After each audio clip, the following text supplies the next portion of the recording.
designed for war.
Ships are sinking.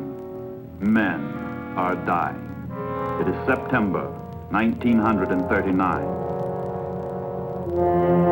While German panzer divisions race toward Warsaw, the German Navy, powerful, efficient, its morale high, prepares for a greater, more decisive struggle, the Battle of the Atlantic.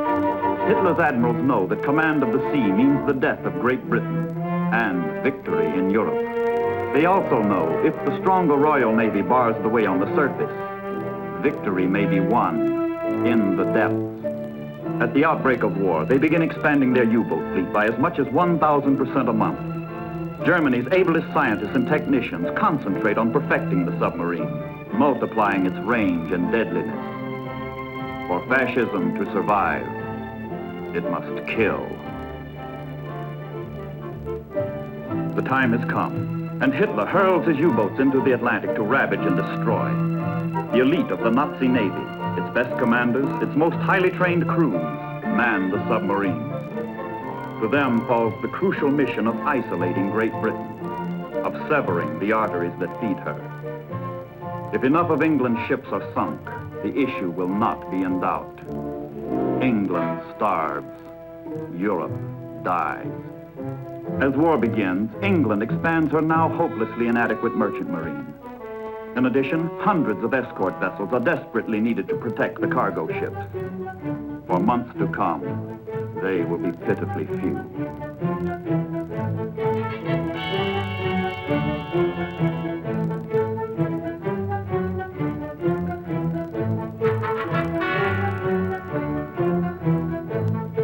Patiently, doggedly, Englishmen build the ships, which make so little showing in the statistics of naval strength.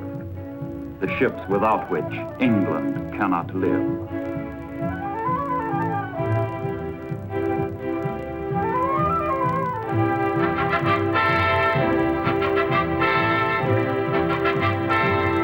Canada's men and material enlist in the cause of decency and survival. Canada is quick to act with all her means. Precious goods from her farms and arsenals are loaded aboard ancient, poorly armed merchant ships.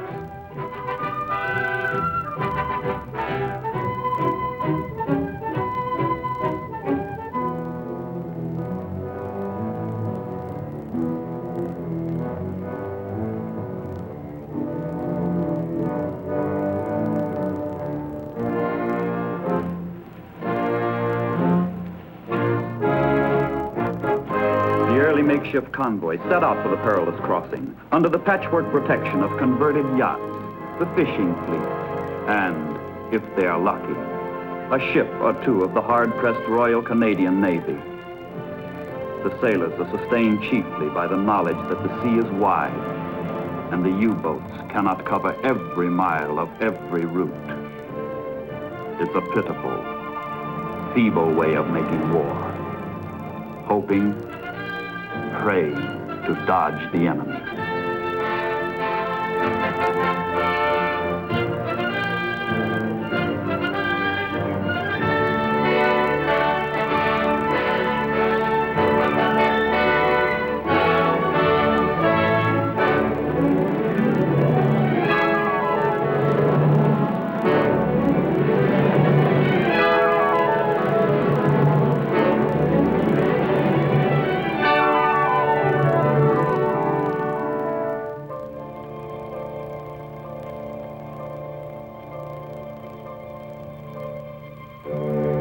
War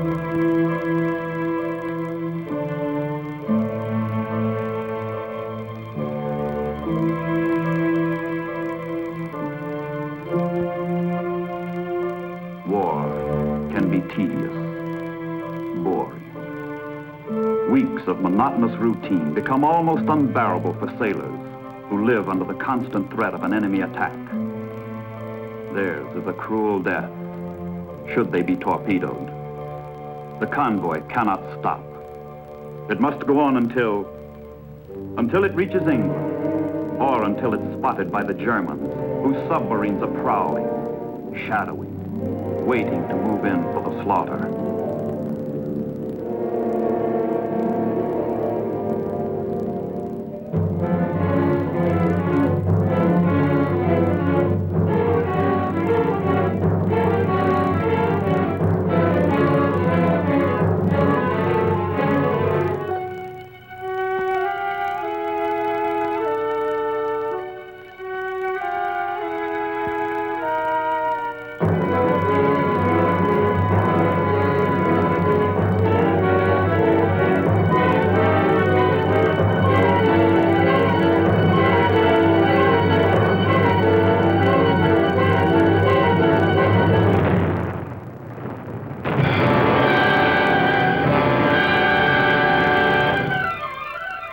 Feeble escorts fight back, but are seldom effective. How can World War I equipment cope with World War II submarines? But the sub must be fought.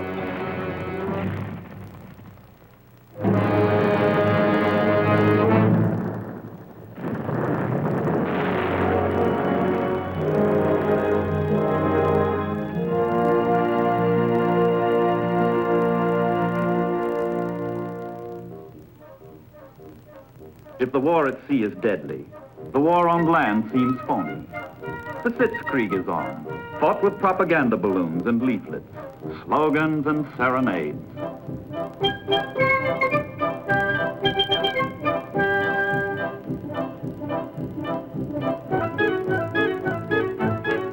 The Maginot Line seems impregnable, and the French soldiers relax. But the Germans are not dancing. Their strength is building. Their plans are laid. Hitler's finger is on the trigger.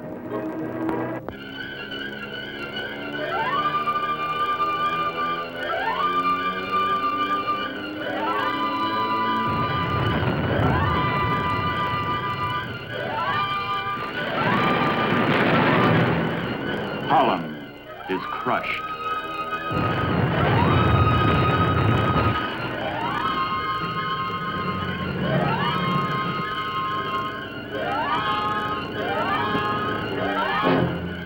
Belgium is smashed.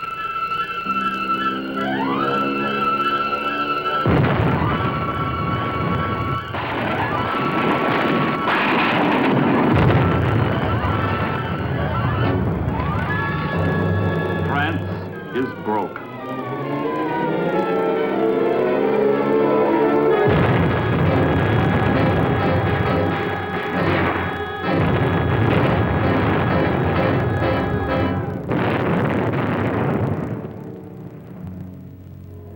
Dunkirk.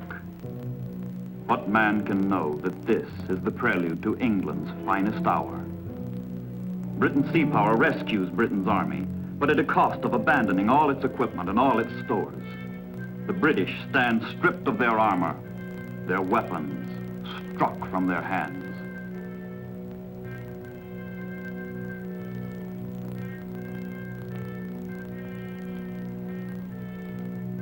It is the hour of catastrophe. It is the hour of the brown triumph.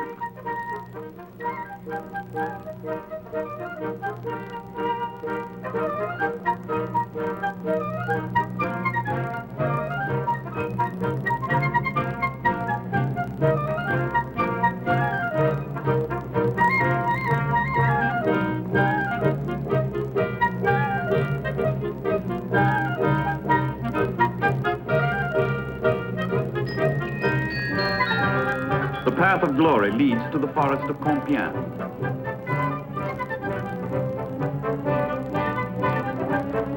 With Volga histrionics, the Nazis staged France's humiliation in the same railway car where the Germans capitulated 22 years earlier. The French surrender, and it is Hitler's turn to dance.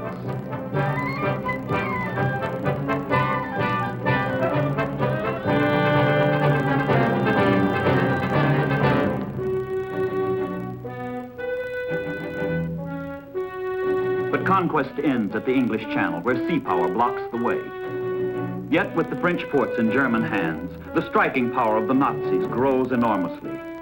The enemy moves into powerful new positions that menace England's very shores. Now the submarine bases are a mere night's run from the ship lanes that sustain England's life. Now the U-boats are at England's throat. 6 weeks of blitzkrieg has made them 10 times as dangerous as before. 20 times as potent.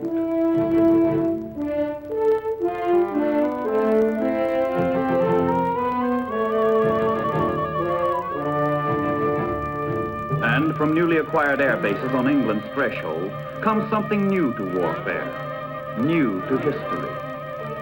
An attempt to pound a world power into submission by bombardment from the sky. Coolly and brilliantly, the English organized their defenses, meeting the new menace with new methods. But the Nazi squadrons come over around the clock.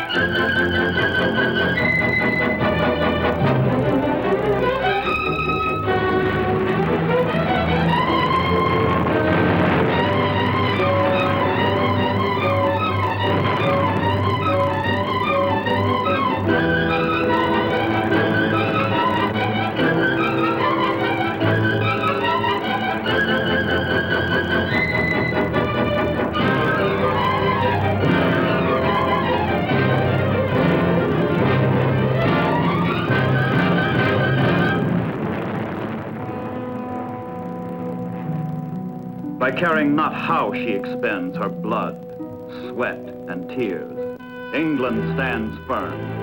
Hitler does not force her to her knees. A democratic people wins the Battle of Britain. But for Britain's leaders, the situation remains desperate. If freedom is to survive in the old world, the new world will have to act. In America, public opinion is slowly, surely forming.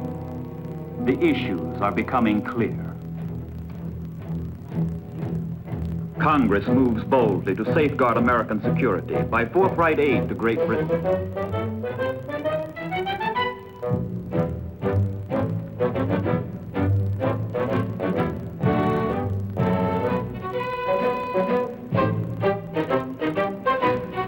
The British Navy needs destroyers, needs them badly. America has many left over from World War I. Stopgap strategy in the Battle of the Atlantic calls for an exchange of destroyers for British bases in the Caribbean and the Atlantic. Step by step, America begins forging her armor. The absolute necessity for naval strength is demonstrated by Britain's plight.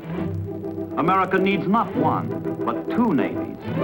One to guard the Atlantic, the other to counter aggression in the Pacific. The shipyards begin working treble ships.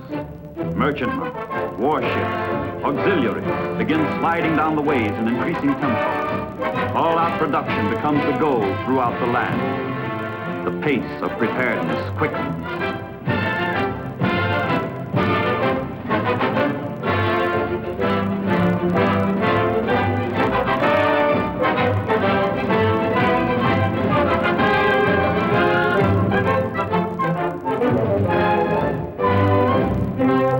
Materials by themselves are no longer enough.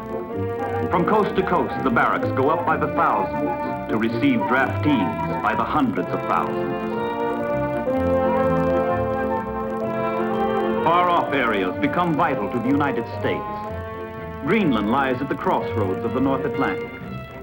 In May of 1940, she asked United States protection. Her creolite mines and weather stations are denied the Germans.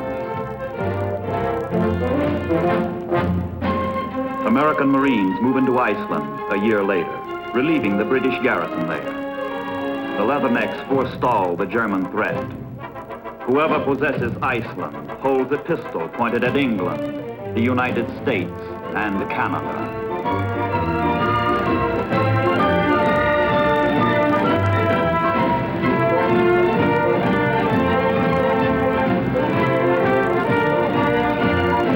In midsummer 1941, Churchill and Roosevelt meet off Newfoundland to proclaim the Atlantic Charter. The four freedoms. Freedom of speech and of worship, from want and from fear.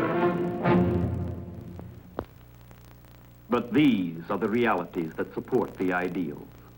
The ships, the men, the supplies on which all depends. The ships plod along the North Atlantic convoy routes at dangerously sluggish speed, their pace regulated by the slowest merchantman in the convoy. And the slower the convoy, the easier it falls into the trap of roving U-boats.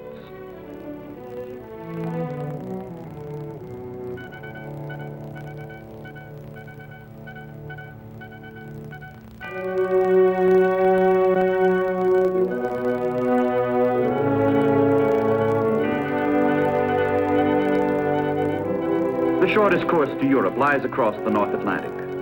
Concentrated here is the flow of Allied ships and enemy submarines. While convoys are underway, Royal Canadian Control Centers keep them instructed and informed on the basis of coordinated intelligence.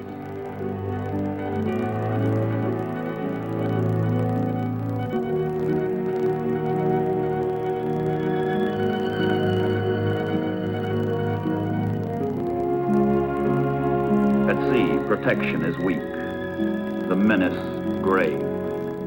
Around the rim of the convoy, the escort vessels keep station, herding the merchantmen toward their destination. In September 1941, the United States Navy joins the British and Canadians in protecting the convoys half their way across the Atlantic. American sailors are in the shooting war, though their country is not.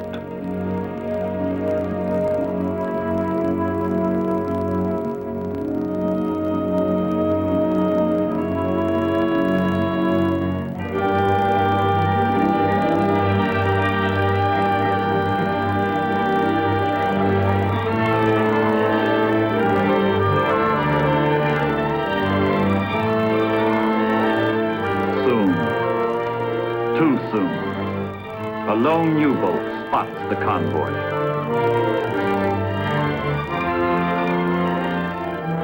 Its mission is to plot the convoy's course and speed and relay the information by radio to German naval headquarters on the French coast.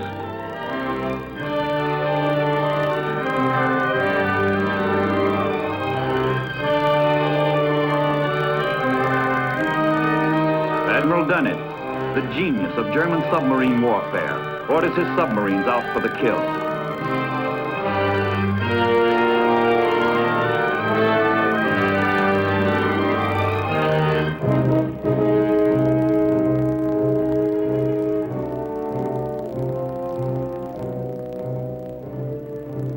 The U-boats in the area of the convoy are alerted and directed to an assembly point where they coordinate into a unified striking force known as a wolf pack. The pack rendezvous for the attack.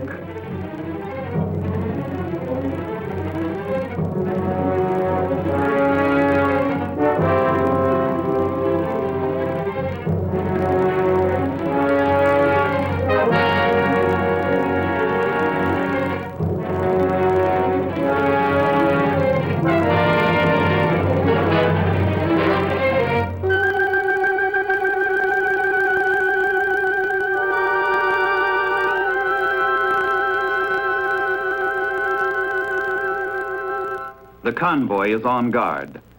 Sonar, ASDIC as the British call it, sends a sound wave into the depths, searching for a return echo from the enemy.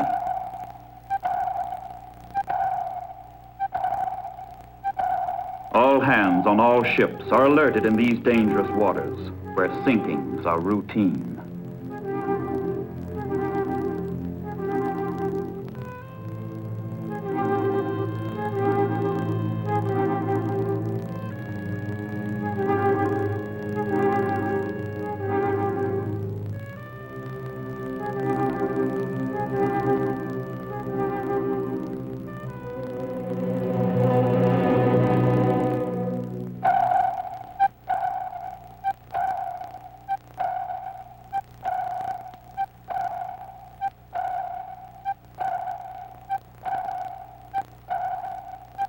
Contact.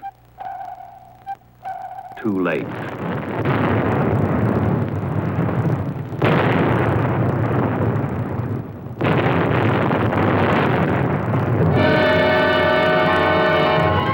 Man your battle stations.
The battle is over. Home are the victors, home safely from the sea. They have brought England a little closer to starvation, closer to defeat. Triumph and glory are theirs.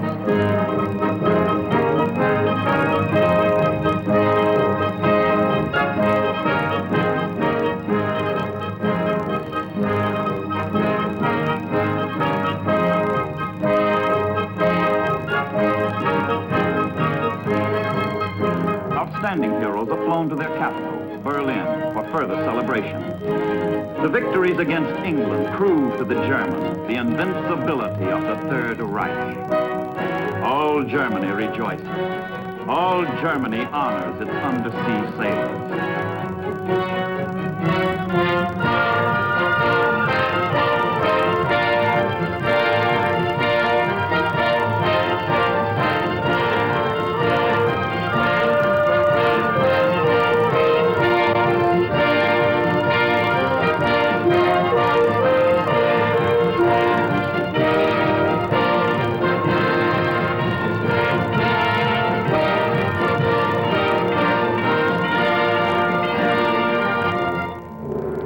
Death and destruction are the cause of the celebrations. Even before the United States enters the war, the bottom of the Atlantic is a formidable cemetery of Allied ships. But there are no tombstones in the sea, only the drifting remnants of disaster.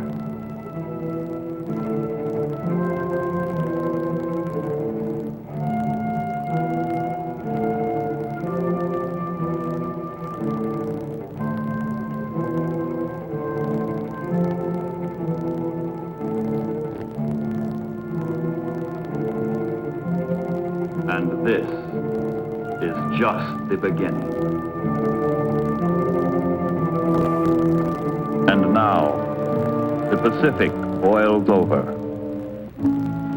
Hawaii. To Americans, an enchanting island territory 2,000 miles from the mainland. To the Japanese, Pearl Harbor, an enemy bastion. For 2 years, Europe has been at war. But in Honolulu, people talk of pineapples, sugarcane, money and tourists. The year is 1941. There is still time for one more aloha. Still time to enjoy tropical skies and sweet music, flowered leis, and the hula.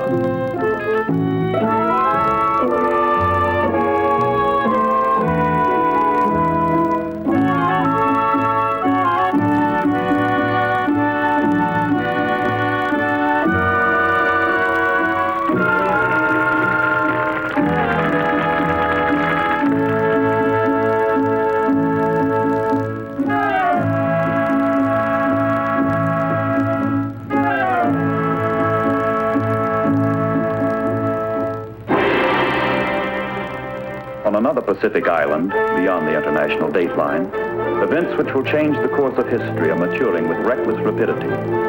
Tokyo, the brain of the Japanese Empire, looks brisk, efficient, modern, as is proper for the capital of the most thoroughly industrialized nation in the East.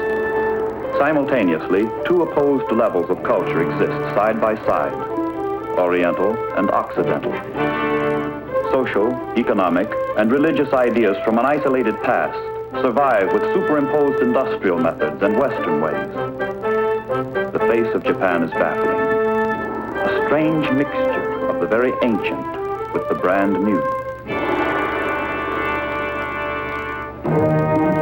But one face is familiar. The world has learned to recognize aggression. Japan is marching. Techniques she has learned so well from the West are harnessed into ideas cultivated in the East.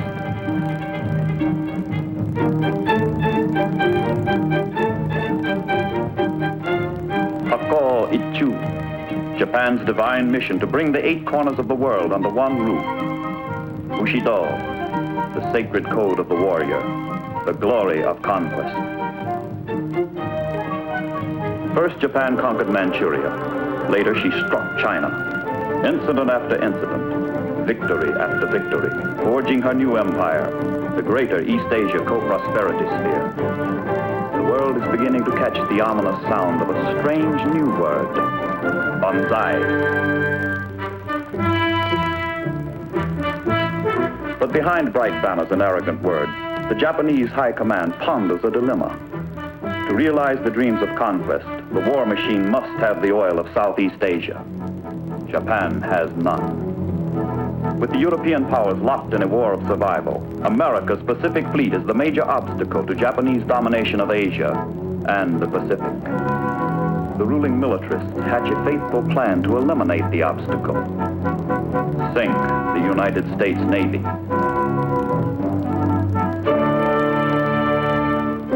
Guns are sighted on Pearl Harbor, the key to America's defense in the Pacific, the headquarters of the United States Pacific Fleet. Japan knows the attack she is planning means war. But if she sinks the principal striking force of the United States Navy, the prize is worth the risk. Such bold designs demand hard study and exact intelligence.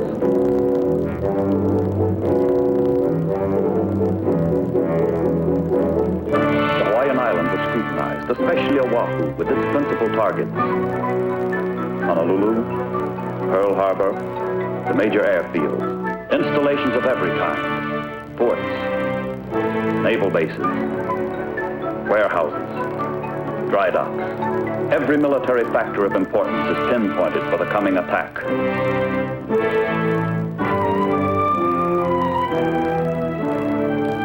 But the heart of the assault will center on Ford Island in the middle of Pearl Harbor, around which the American fleet is moored.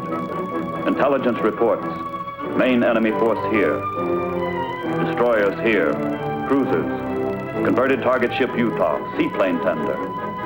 There is little the Japanese do not know in advance. The Navy's finest pilots are picked to deliver the assault, which will be carried out entirely by carrier-based aircraft. Technically and emotionally, Their indoctrination is as perfect as human ingenuity can make it.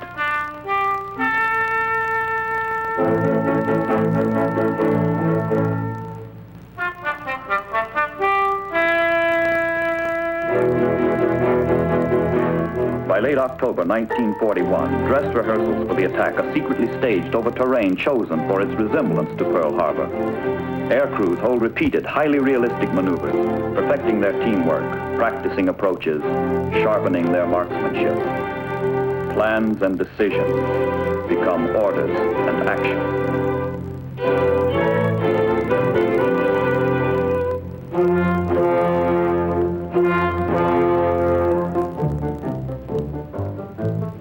Events move with relentless precision toward their climax.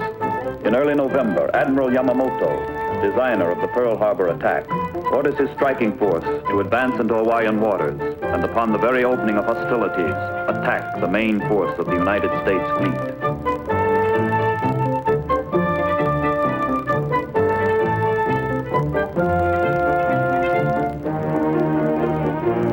On November 16th, the ships, singly and in small groups, slip out to sea to rendezvous in a hidden harbor in the remote Kuril Islands, far north of Tokyo.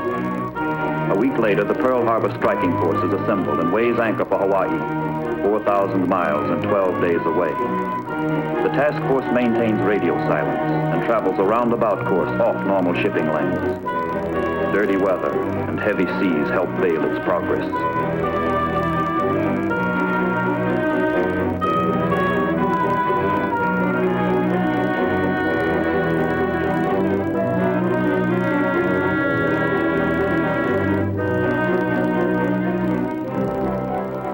There has never before been so powerful a striking force in the Pacific. 2 fast battleships, 6 of Japan's newest and finest carriers, a screen of 8 destroyers, 3 cruisers and 3 submarines.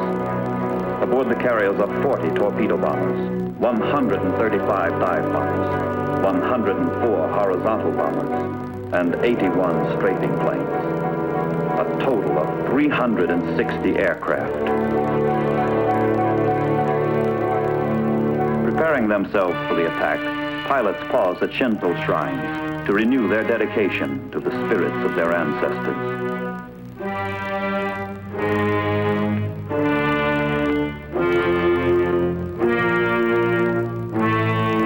On every flight deck, pilots receive last-minute intelligence on Pearl Harbor. They prepare to strike for the glory of Japan.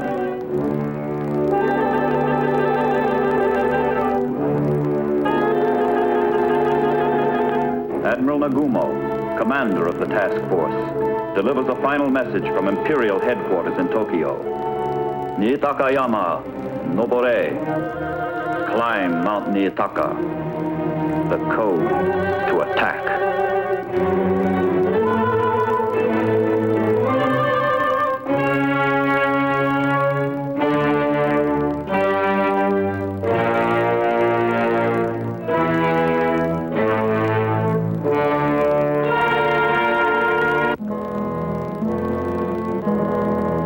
Fresh northwesterly trade is blowing, and the helmsmen swing their carriers into the wind for launching the planes.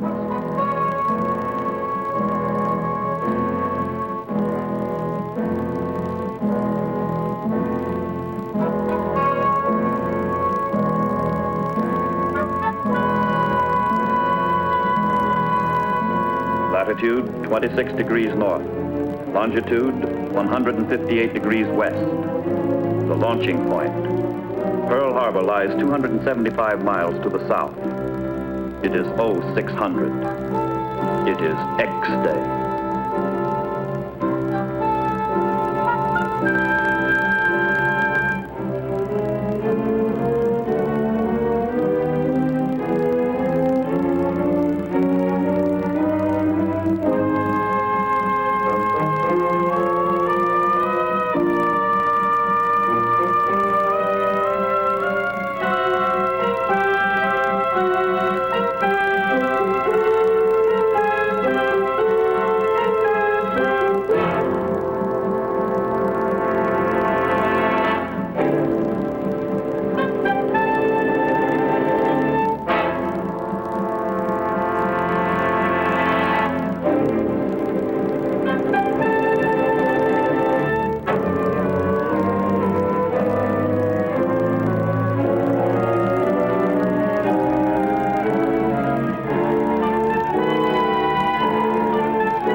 5,000 miles away in Washington, it is almost noon.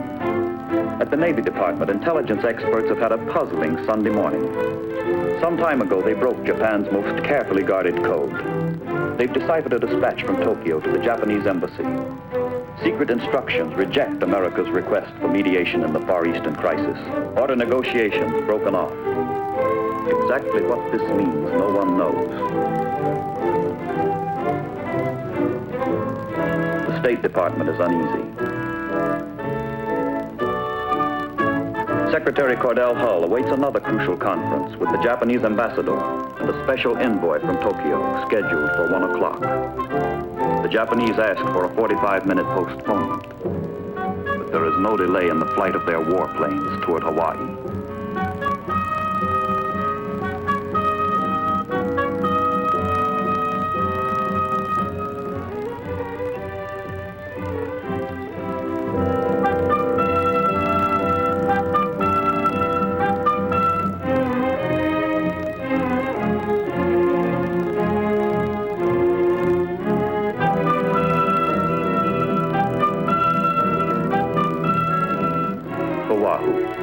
Sunny, relaxed, peaceful. Flying weather good, visibility clear. Slowly life begins to stir on the island.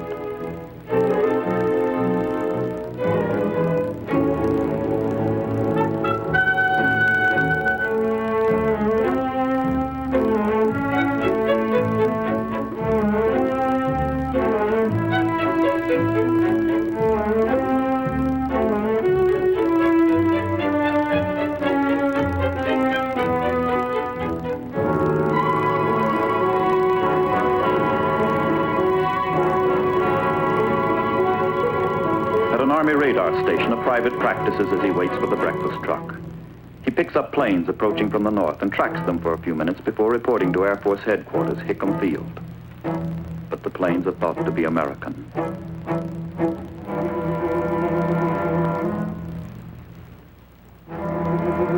Ten minutes to 8.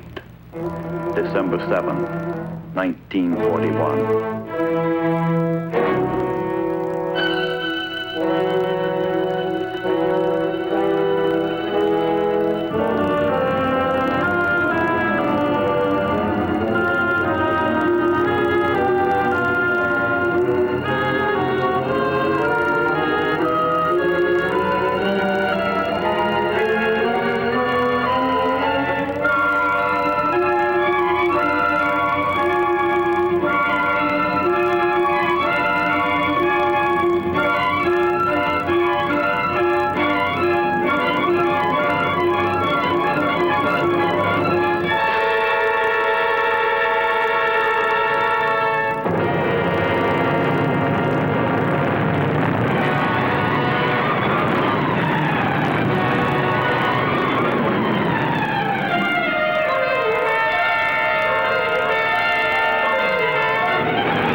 Never in modern history has a war begun with so smashing a victory.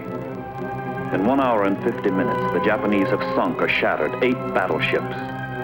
Oklahoma, West Virginia, Arizona, Nevada, California, Tennessee, Maryland, Pennsylvania. 3 cruisers and 3 destroyers, and 4 smaller ships are sunk or battered.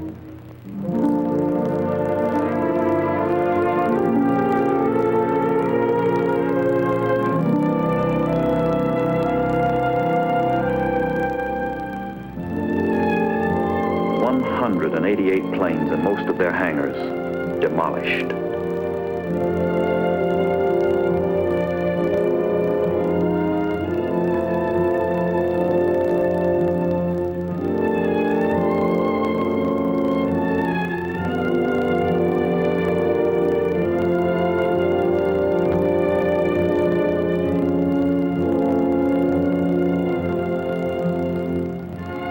The Japanese have lost 29 planes.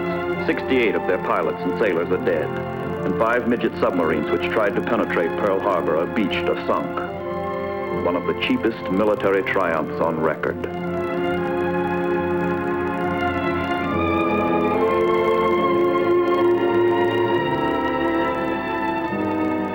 Suffering, agony, death.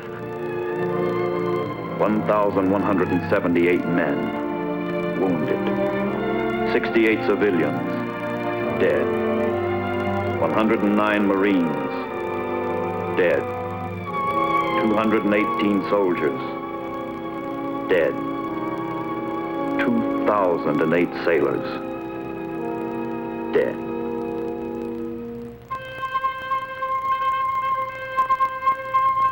In Tokyo, the government loses no time in exploiting the news of Pearl Harbor, Japan's greatest victory.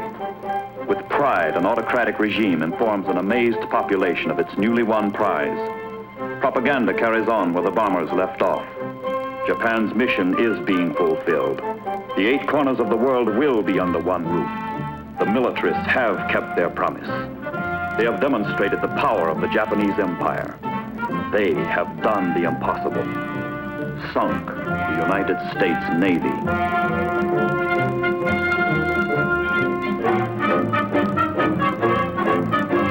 The head of their government, War Minister and Dictator Tojo, accepts a conqueror's laurels and rejoices with his subjects.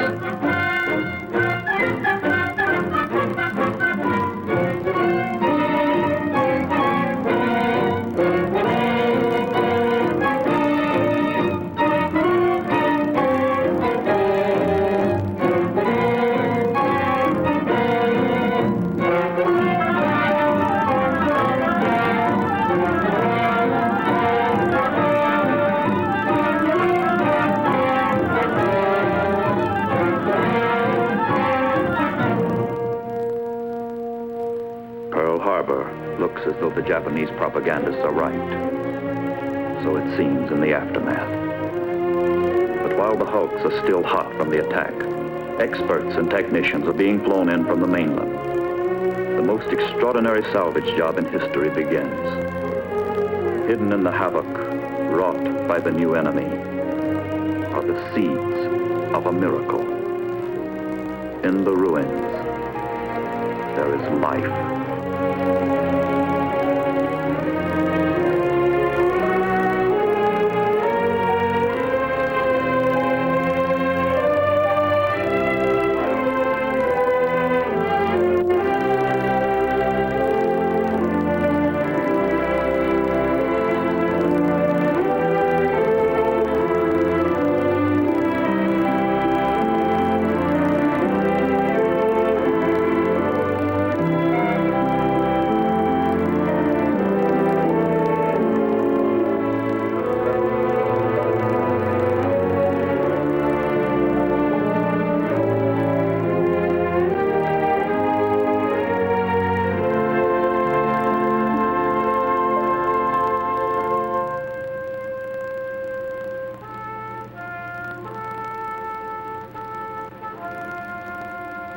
With the dead lies the vision of a shattered fleet, hidden in a pall of fire and smoke, and the vengeance of the United States.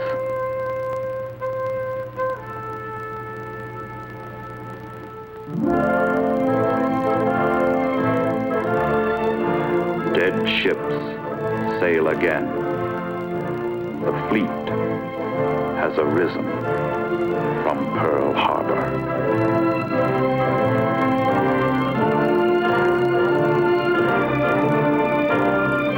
And now, sealing the breach. I ask that the Congress declare that since the unprovoked and dastardly attack by Japan on Sunday, December 7th, 1941, a state of war has existed. President Roosevelt speaks and the Armed Forces Act. Naval Secretaries Knox and Forrestal put into effect war plans previously prepared in the event of national disaster.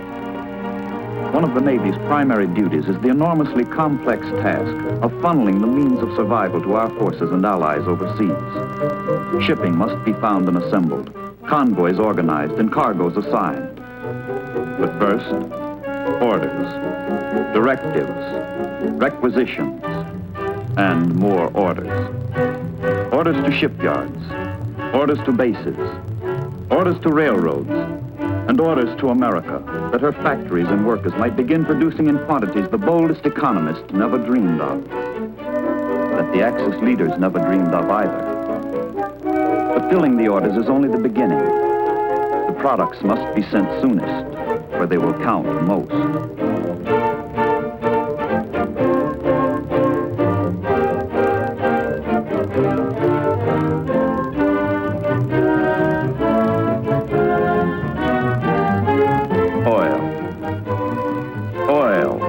Black blood of the machine age is democracy's greatest material asset. Without it, she is defenseless. Without it, defeat is certain. From a port in the Gulf of Mexico, a tanker sets out on her long voyage to England. But first, she heads for New York, traveling along well-defined coastal convoy routes made necessary by daring German submarines now operating off the very shores of the United States. From time to time, more ships are fed into the convoys that passes key ports. Life on the tanker has none of the glamour of the grander ships. But unless the merchant sailors get their cargo across the ocean, the battleships will be useless. The carriers might as well be scuttled. She's a dowdy old girl, the tanker, but she's the queen of the convoys. Coastal convoys are organized into an interlocking system that operates like a railroad network. Ships are shuttled back and forth under maximum protection of local escort vessels and air cover from strategically located land bases. Navy PBYs roam the air in predetermined patterns in the convoy areas, ready to warn the ships or attack the U-boats. But the wary subs are seldom sighted. Far more often, what the PBYs spot is the work of the unseen enemy.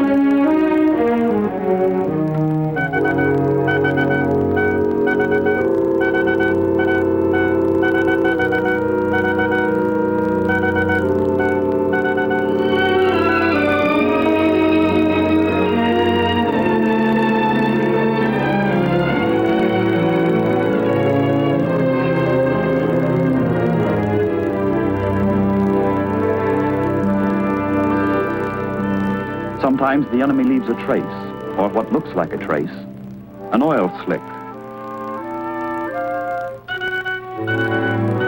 The warning goes out at once, and a smoke bomb marks the spot.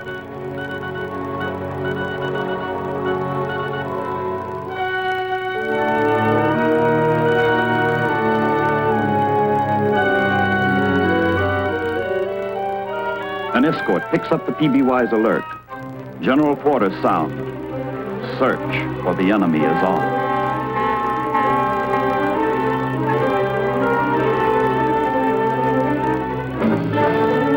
The sonar man seeks the underwater echo that will betray the sub's position. No response. False alarm.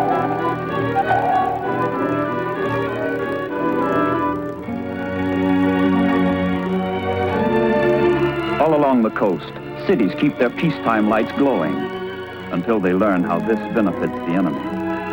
The lights are beacons for the lurking U-boats. Offshore, enemy eyes are patiently peeled, waiting for a silhouette, a target.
Deck guns are in order.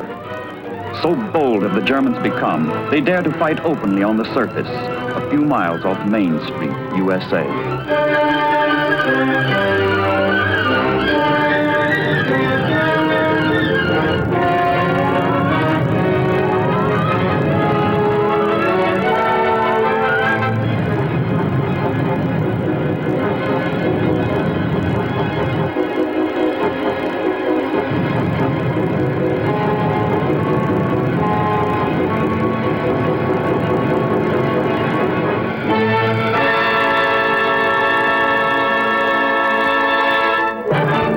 Dawn. The survivors have gone. The killers have fled. A few random traces in the indifferent sea show a convoy has passed. A submarine has struck. The first leg of the voyage is almost over. New York, into whose harbor pours the wealth of North and South America, offers a temporary haven. Here the Gulf port tankers rest, waiting to be reassembled with other ships into a transatlantic convoy designated HX-0. Ships fill their empty holds with waiting cargo, stuffing them to the bursting point. Getting these supplies to their destination safely will be a dominating factor throughout the war. This is what the Battle of the Atlantic is all about.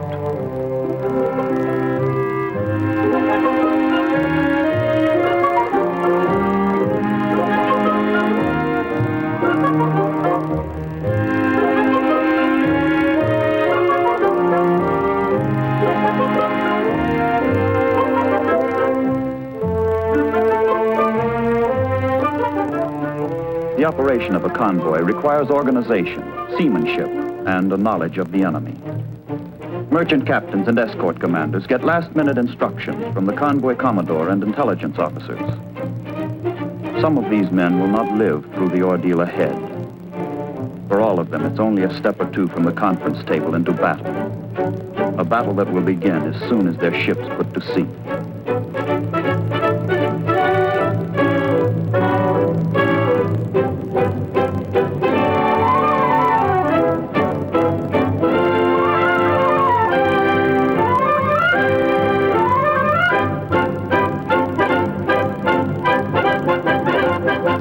Nothing is left untried to give the convoys protection.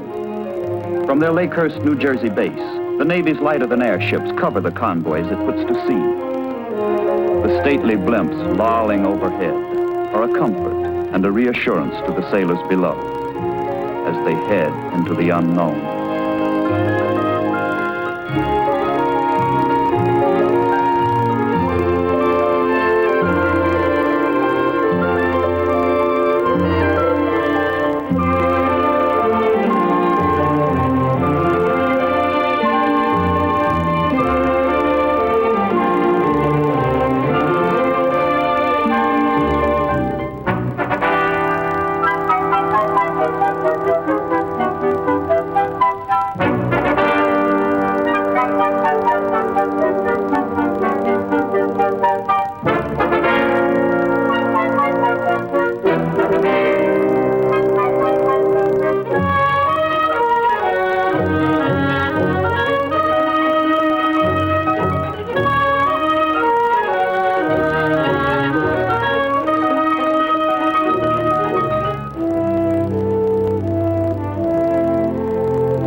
Convoys, 50 or 60 ships, scattered across 30 miles of ocean, must be kept under constant, coordinated control. The course zigzags to baffle submarines, and precise navigation keeps all ships moving in unison, according to a prearranged timetable and pattern.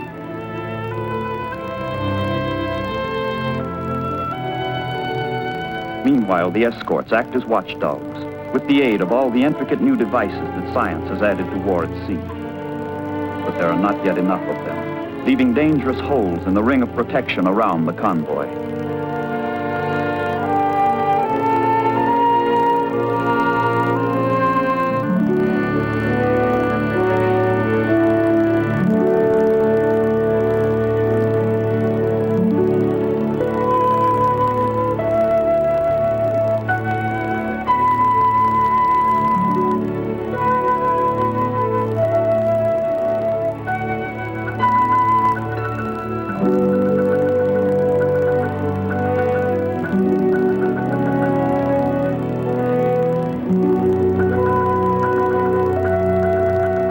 Each captain is responsible for maintaining his ship's proper speed and position. The strain of maintaining station never ceases. The ship that straggles behind is doomed. But for the sailors off duty, shipboard life takes a deceptively normal course until it is their turn to go on watch again.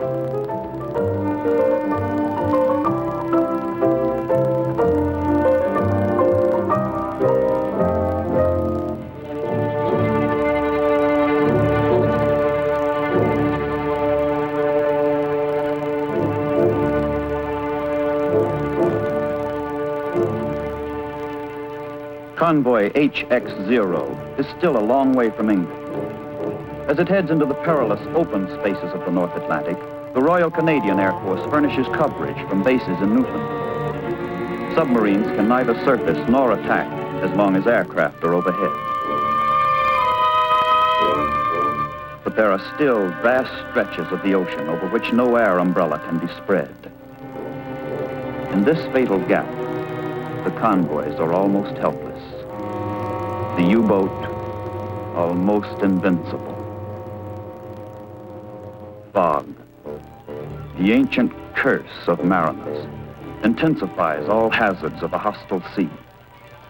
The convoy must slow down, a dangerous, desperate measure.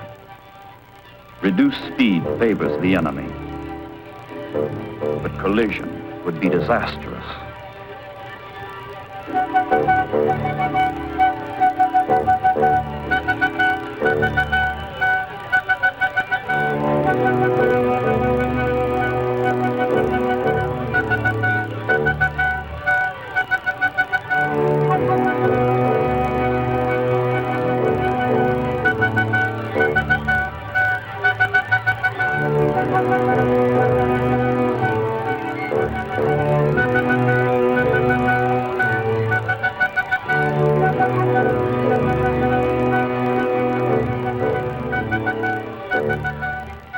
The men in the convoy, nerves raw and weary to the point of exhaustion, strain their eyes, their brains, their faith, but to no avail.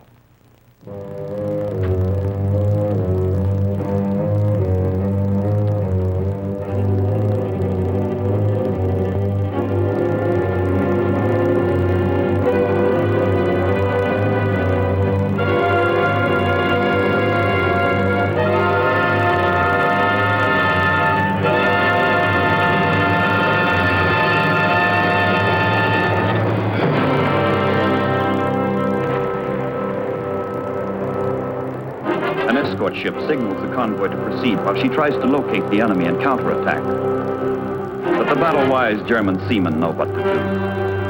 Submerge. Head for the bottom. Cut the engines. Sweat out the depth charges.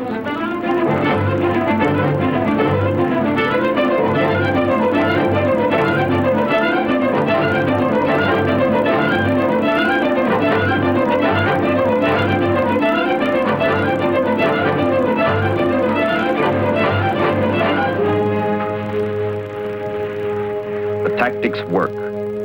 The escort loses contact and gives up. The German is safe. Safe to kill again. The submarine's eyes and ears have no difficulty in locating a hapless straggler that lost its convoy station in the fog. Surface. Why waste the torpedo?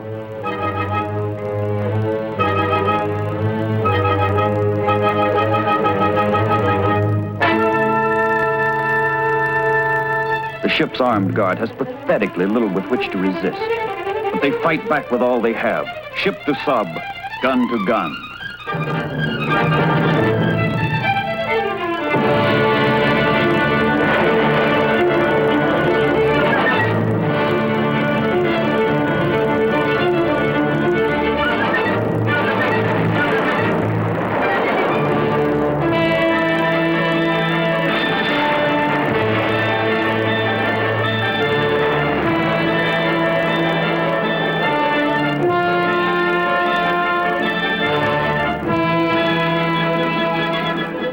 Speed ahead.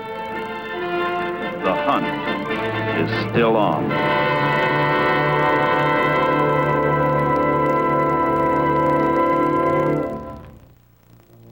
The wounded convoy shuffles along its agonizing course.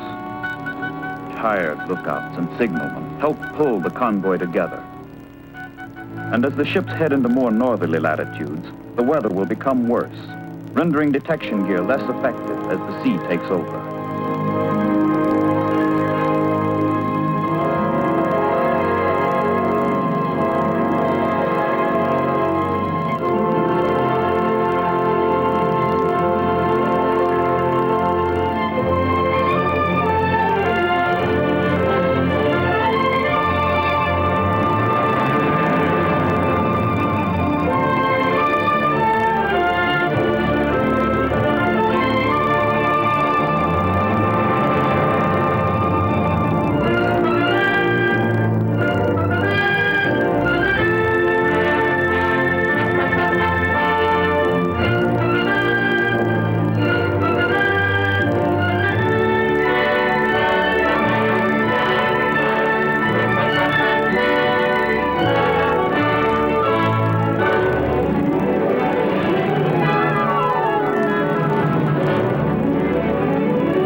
Calm seas are welcomed by all hands.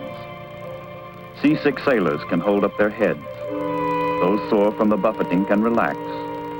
Everyone can dry out. All hands eat hot food again. Clear skies bring relief, and the men tend to forget the enemy. But their captains know this is folly. There is no safety in these waters. True, the convoy is closer to England, but it's also closer to German air bases. Now the enemy is over the ocean as well as under it. Scouting planes are constantly searching for Allied convoys, eager to spot one and radio its position, course, and speed back to base.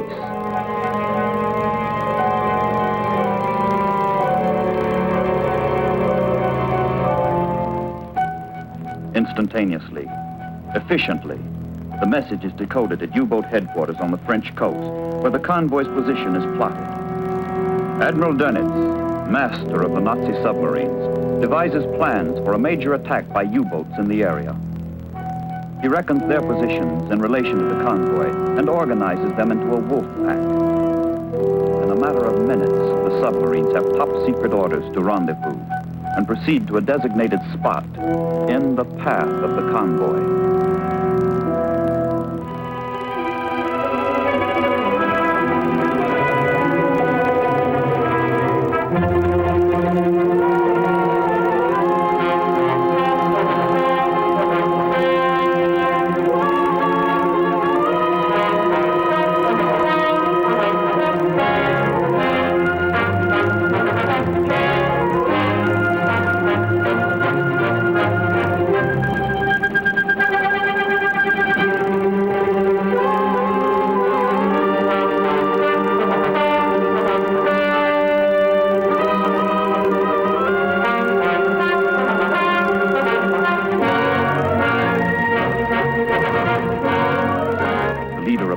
Scans the horizon for the convoy. Interception is perfect. Prepare to submerge!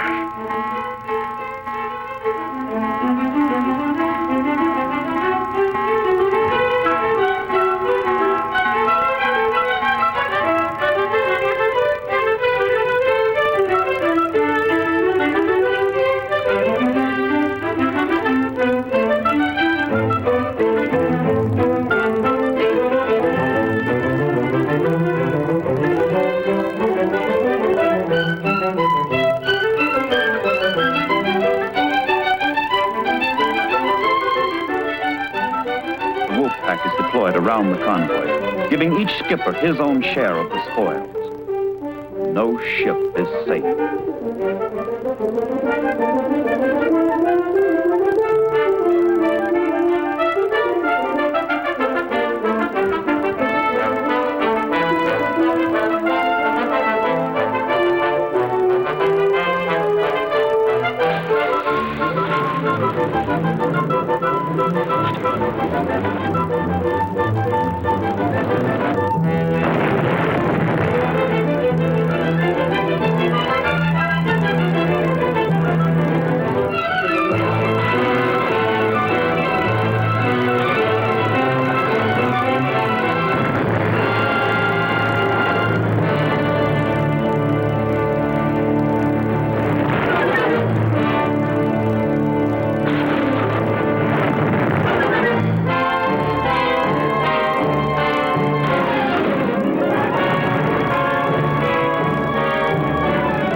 The battle is over.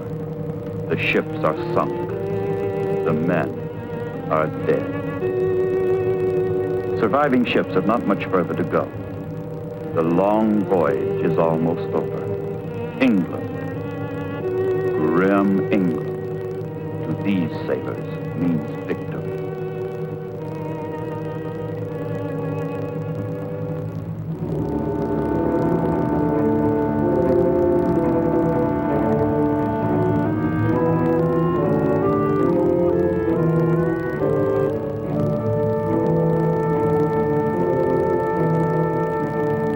Victory in the Battle of the Atlantic. The men, some of them. The ships, some of them. The supplies, some of them get through. get through to bring final victory a little nearer.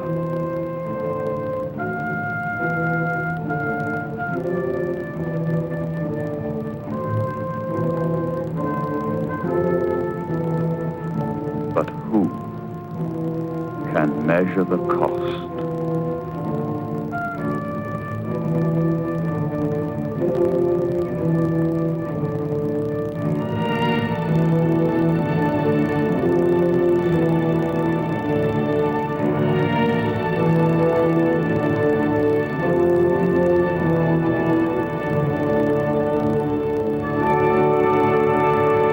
And now, Midway is east. Yesterday it was Pearl Harbor. Today it is the whole Southeast Pacific. Hardened by the campaigns in China, fired by the sacred mission of extending Hirohito's dominion over 12 million square miles of the Pacific, the hordes of Imperial Japan surge south and east in a deluge of destruction. Glory is their goal. Glory and oil, and rubber and rice. Mysterious, haunting names of the Far East are the notes of an allied dirge. Manila, Mindoro, Mindanao, Hong Kong, Hainan, Hanoi, Makassar, Mandalay, Malaya, Bataan, Bangkok, Borneo, Cambodia, Cavite, Corregidor, Batavia, Bandung, Bali, Singapore, Shanghai, Sumatra, Panay, Palembang, Pescadores, Surabaya, Sumbawa, Sumba, Banzai.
For a century, Hong Kong has stood as a symbol of British prestige in the Orient. The Japanese strike and Hong Kong falls on Christmas Day, 1941.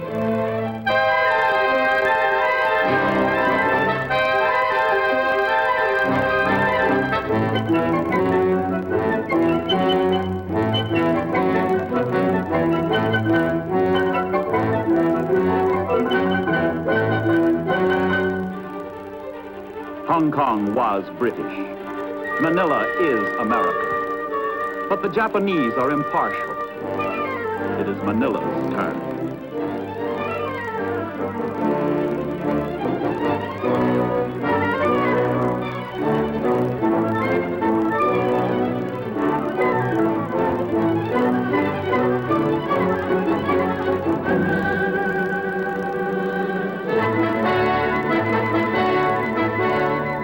The mightiest fortress in all the East, Singapore, key to Malaya, key to Java, key to the wealth of the Indies, looks seaward for trouble.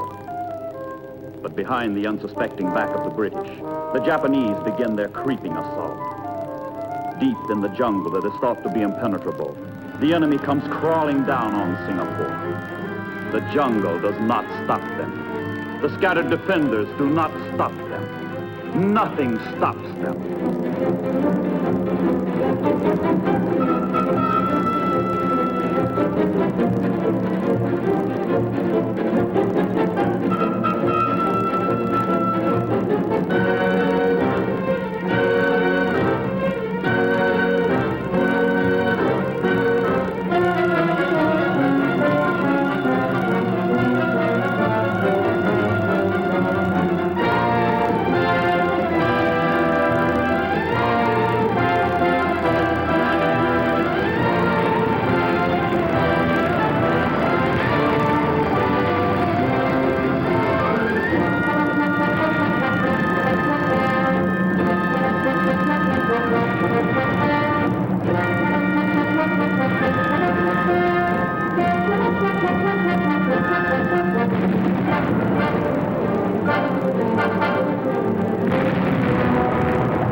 The tiger of Malaya, General Yamashita, forces a conqueror's demands on the helpless English.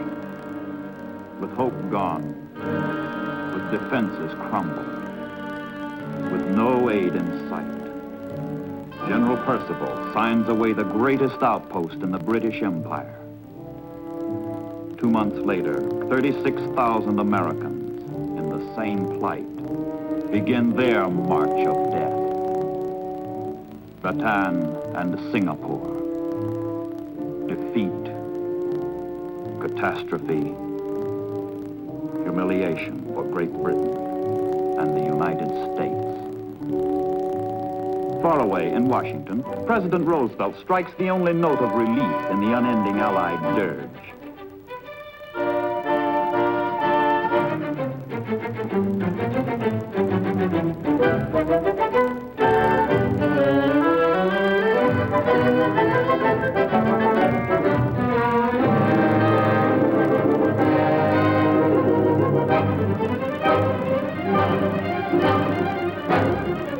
But there is no real relief. Corregidor, America's last stand in the Philippines. In common suffering, a new bond of brotherhood is forged between Americans and Filipinos.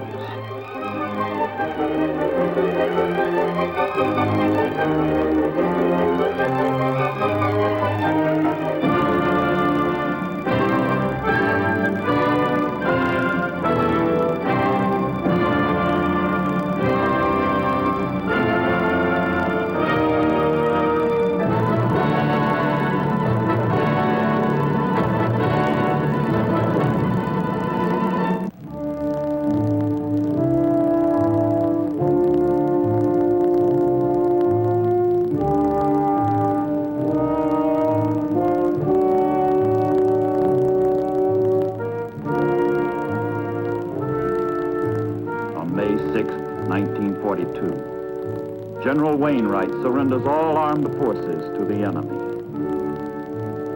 The Philippines have fallen.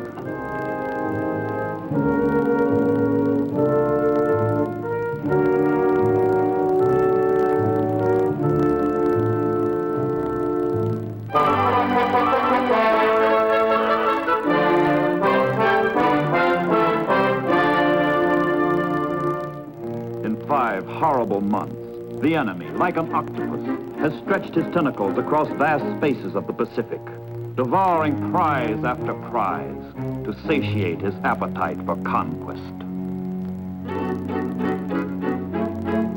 But the day after Corregidor's fall comes the Battle of the Coral Sea. American carrier planes pounce on a Japanese invasion force out to engulf Port Moresby and cut off Australia. For the first time in history, men of war fight it out without once sighting each other. When the battle is over, the Japanese retreat. One of their carriers has been sunk. 2 others are badly damaged. The United States loses the carrier Lexington. Few know it, but the tide is turning. Out from America, across the enormous ocean waste, transports stream toward Australia with supplies and men. The buildup begins.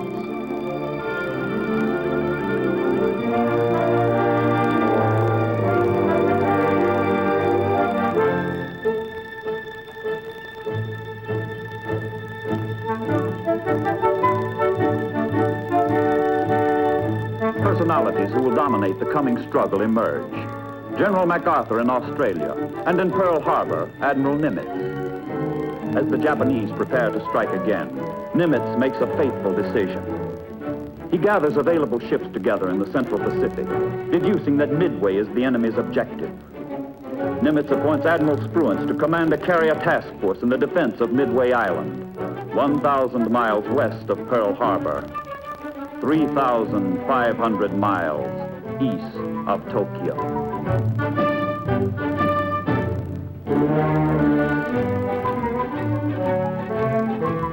Midway itself sends incessant patrols in search of the elusive Japanese. Massive forces are converging on this pinpoint in the ocean, which the enemy wants as his eastern outpost. For America, it is the last century between Japan and Hawaii. The Pacific War is focused on a coral atoll, 6 miles in diameter. Day after day, hour after hour, planes search and search and search. And then, through a gap in the clouds, Japanese troop transports. But what the spotting plane does not see is the Japanese striking force, which outnumbers the Americans in every class. Battleships, cruisers, carriers, destroyers, planes.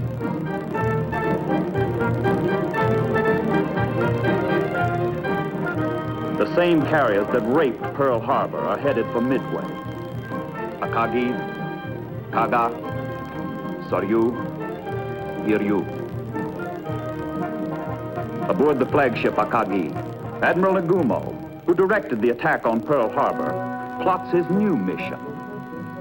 Execute an aerial attack on Midway, destroying all enemy forces in preparation for landing. The pilots assigned to the task are also veterans of December 7th, the elite of Fleet Air Arm, the pride of the Imperial Navy. Confident, fanatical, they prepare to slaughter the Marines defending Midway and add the island to their unbroken string of conquests.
Midway blazes, but Midway stands. Far at sea, Admiral Spruance increases speed to 25 knots and prepares to close the Japanese. Admiral Fletcher, officer in tactical command, orders: proceed southwesterly and attack enemy carriers when definitely located. The tireless search planes hit the jackpot. The enemy carriers are finally located. Midway has been badly hit, but Midway comes back fighting.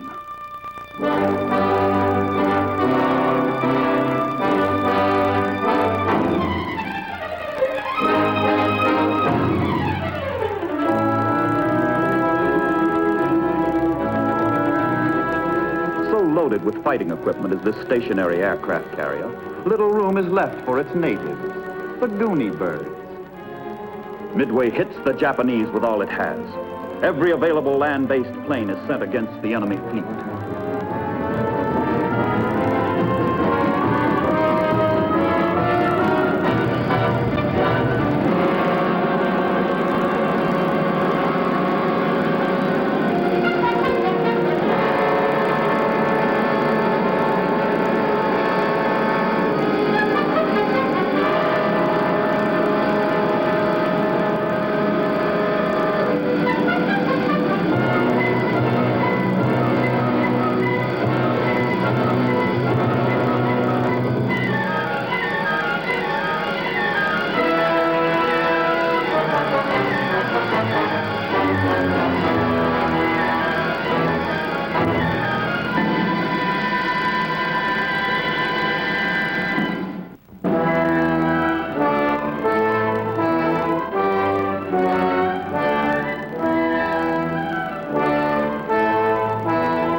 after bomb. Miss after miss. Not one hit. The Japanese come through the attack unchecked. The invasion of Midway is still on. 5,000 troops stand by for landing orders.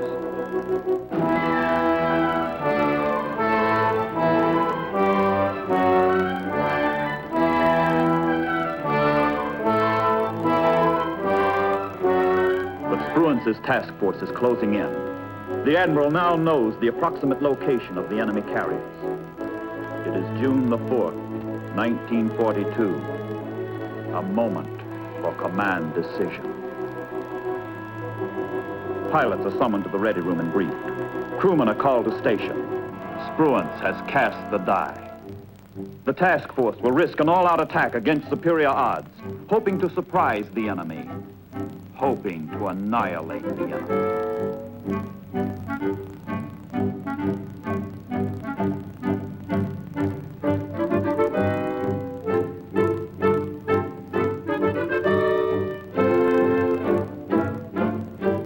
Pilots, land your planes. In all three American carriers, in Hornet, in Enterprise, in Yorktown, the young and the brave prepare for battle. Some will fall in flames from the sky they seek to dominate. Some will perish in the ocean, whose mastery they seek to win. But the ritual of launching takes its disciplined course, as precise and ordered as a ballet.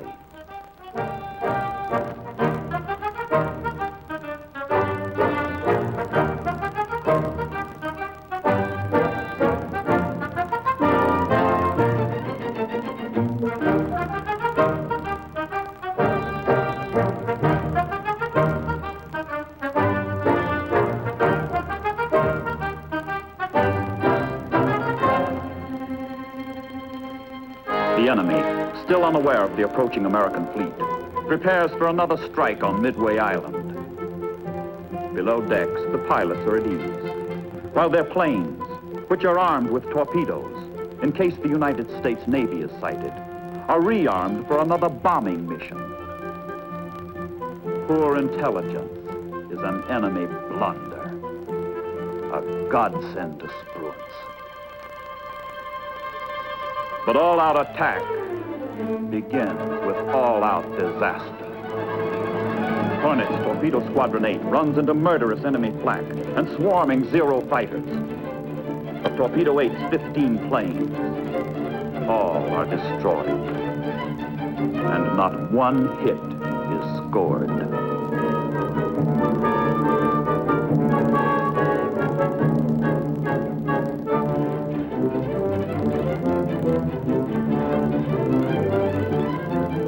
Out of a total of 41 torpedo planes from 3 carriers, only 6 survive.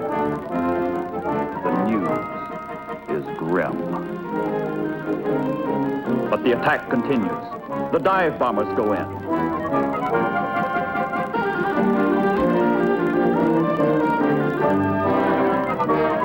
Enemy defenses, off balance from the earlier assault, are unequal to the new attack. The carriers are hit. In 2 amazing minutes, the course of battle is reversed. It is the Americans who inflict the slaughter. The Japanese crumble.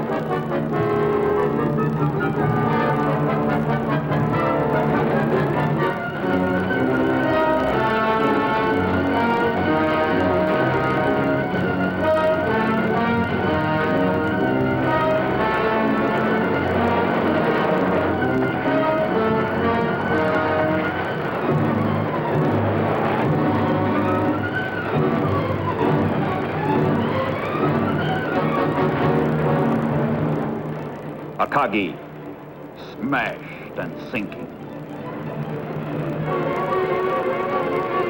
Kaga, smashed and sinking.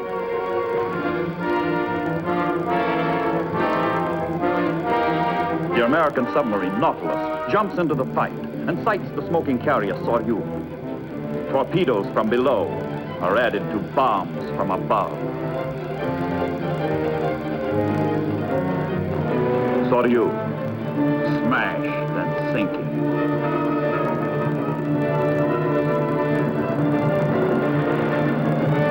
One Japanese carrier, off to the north, remains untouched. The Hiryu.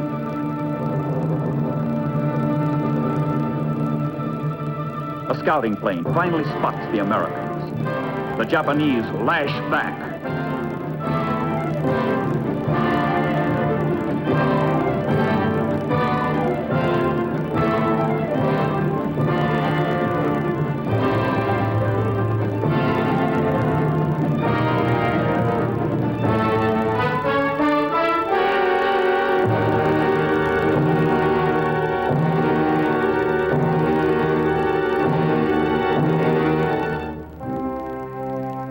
Yorktown is the target, and Yorktown knows it. Detection gear picks up the avenging enemy.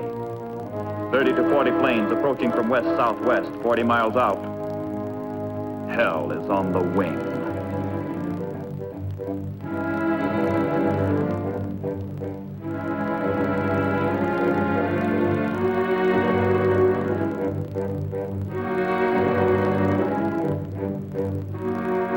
Man your battle stations!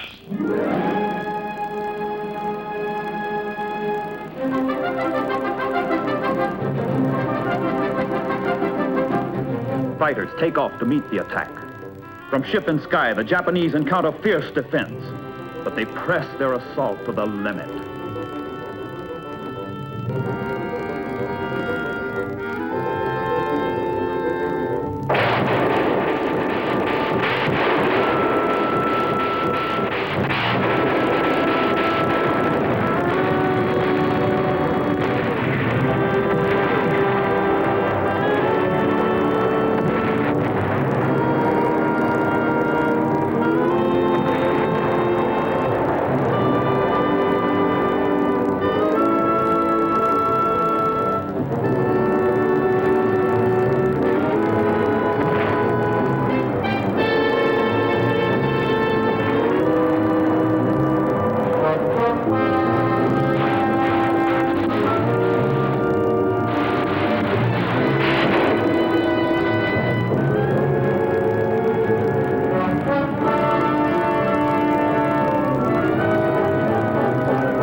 Hit. She is dying. But retaliation is on the way. Planes from the Enterprise ring down the curtain on the Battle of Midway.